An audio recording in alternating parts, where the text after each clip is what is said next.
Hi hello ನಮಸ್ಕಾರ, welcome back to my YouTube channel Tushid Creations. ಯಾರೆಲ್ಲ ನನ್ನ ಚಾನಲ್ಗೆ ಇನ್ನೂ ಸಬ್ಸ್ಕ್ರೈಬ್ ಮಾಡಲಿಲ್ಲ ಸಬ್ಸ್ಕ್ರೈಬ್ ಮಾಡಿ ಹಾಗೂ ನೋಟಿಫಿಕೇಷನ್ಗೋಸ್ಕರ ಬೆಲ್ ಐಕಾನ್ ಬಟನ್ ಒತ್ತಿ ಹಾಗೂ ಲೈಕ್ ಕಮೆಂಟು ಶೇರನ್ನು ಮಾಡಿ.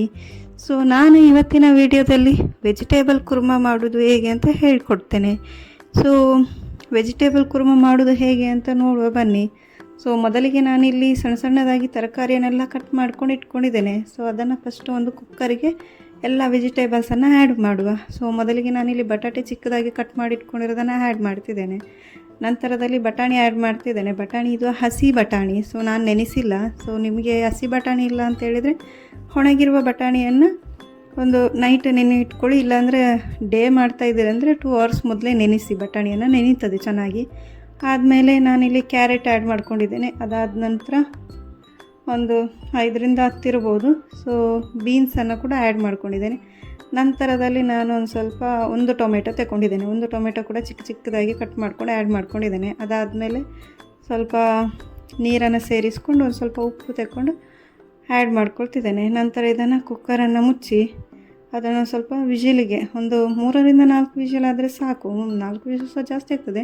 ಒಂದು 2-3 ವಿಜಿಲನ್ನು ಮಾಡಿಸಿದರೆ ಸಾಕು.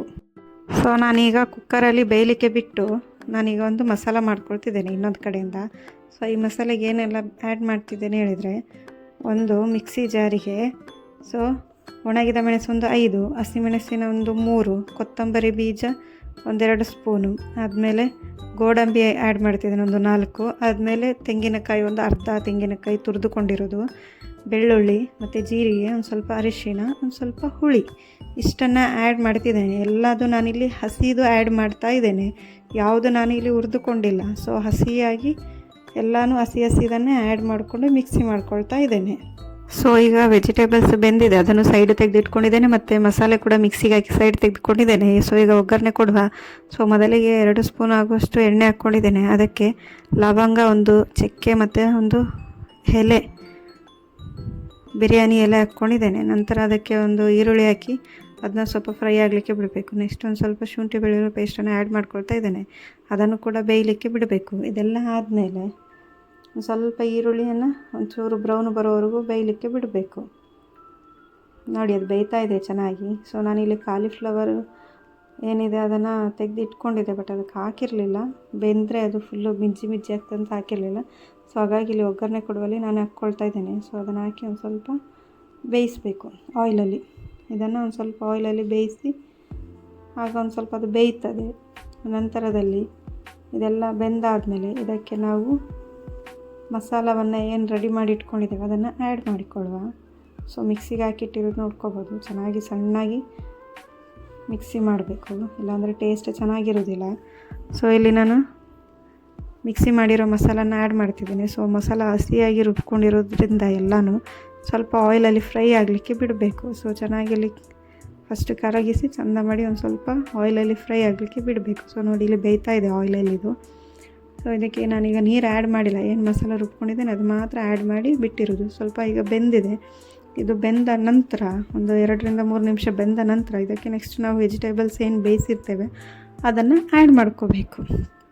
ಸೊ ಅದಾದಮೇಲೆ ಸ್ವಲ್ಪ ನೀರನ್ನು ಕೂಡ ಆ್ಯಡ್ ಮಾಡ್ಕೋಬೇಕು. ಸೊ ನೋಡ್ಬೋದು ನಾನಿಲ್ಲಿ ವೆಜಿಟೇಬಲ್ಸ್ ಆ್ಯಡ್ ಮಾಡ್ಕೊಳ್ತಾ ಇದ್ದೇನೆ. ಎಲ್ಲ ಬೆಂದಿರುವ ವೆಜಿಟೇಬಲ್ಸನ್ನು ಆ್ಯಡ್ ಮಾಡ್ಕೊಳ್ತಾ ಇದ್ದೇನೆ.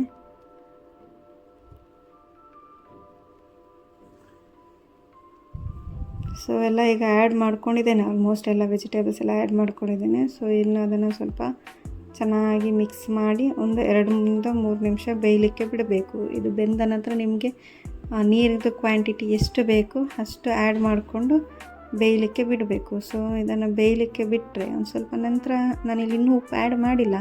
ಸೊ ಉಪ್ಪು ಆ್ಯಡ್ ಮಾಡ್ಕೋಬೇಕು, ಯಾಕೆಂದರೆ ಅವಾಗ ಬೇಯುವಾಗ ಒಂದು ಸ್ವಲ್ಪ ಉಪ್ಪು ಆ್ಯಡ್ ಮಾಡಿದ್ದೇವೆ. ಸೊ ಉಪ್ಪನ್ನು ನೋಡಿಕೊಂಡು ಆ್ಯಡ್ ಮಾಡ್ಕೊಳ್ಬೇಕಾಗ್ತದೆ. ಸೊ ಅದಾದಮೇಲೆ ಒಂದು ಸ್ವಲ್ಪ ನಿಮಗೆ ಎಷ್ಟು ನೀರು ಬೇಕೋ ಅಷ್ಟು ನೀರನ್ನು ಆ್ಯಡ್ ಮಾಡಿ ನಂತರ ನಿಮಗೆ ಎಷ್ಟು ರುಚಿಗೆ ತಕ್ಕಷ್ಟು ಉಪ್ಪು ಹಾಕಿ ಅದನ್ನು ಬೇಯಲಿಕ್ಕೆ ಬಿಡಬೇಕು. ಸೊ ಇಷ್ಟು ಬೆಂದ ಮೇಲೆ ಅದು ನಿಮಗೆ ಚೆನ್ನಾಗಿ ಟೇಸ್ಟ್ ಬರ್ತದೆ. ವೆಜಿಟೇಬಲ್ ಕುರ್ಮ ತುಂಬ ಒಳ್ಳೆಯದು, ಹೆಲ್ದಿಯಾಗಿರ್ತದೆ. ಎಲ್ಲ ವೆಜಿಟೇಬಲ್ಸ್ ಮಿಕ್ಸ್ ಇರ್ತದೆ. ಮತ್ತು ಇದು ಚಪಾತಿ, ದೋಸೆ, ಅಕ್ಕಿ ರೊಟ್ಟಿ ಮುಂತಾದ ಏನಿದೆ ಇದರಲ್ಲಿ ತಿನ್ಬೋದು. ಸೊ ತುಂಬ ಟೇಸ್ಟಿಯಾಗಿರ್ತದೆ ಕುರ್ಮ. ನೀವು ಕೂಡ ಒಂದ್ಸರಿ ಟ್ರೈ ಮಾಡಿ ನೋಡ್ಬೋದು, ಚೆನ್ನಾಗಿ ಬಂದಿದೆ. ಸೊ ತುಂಬ ಟೇಸ್ಟಿ ಕೂಡ ಆಗಿದೆ. ಸೊ ನಾನು ಇವಾಗ ಆಲ್ರೆಡಿ ಟ್ರೈ ಮಾಡಿದೆ, ಟೇಸ್ಟ್ ಮಾಡಿದ್ದೇನೆ. ಸೊ ನೀವು ಟೇಸ್ಟ್ ಮಾಡಿ ಮನೇಲಿ ಟ್ರೈ ಮಾಡಿ ಹಾಗೂ ಇನ್ನೂ ವೀಡಿಯೋಸ್ಗೆ ನಮ್ಮ ಚಾನಲನ್ನು ಸಬ್ಸ್ಕ್ರೈಬ್ ಮಾಡಿ.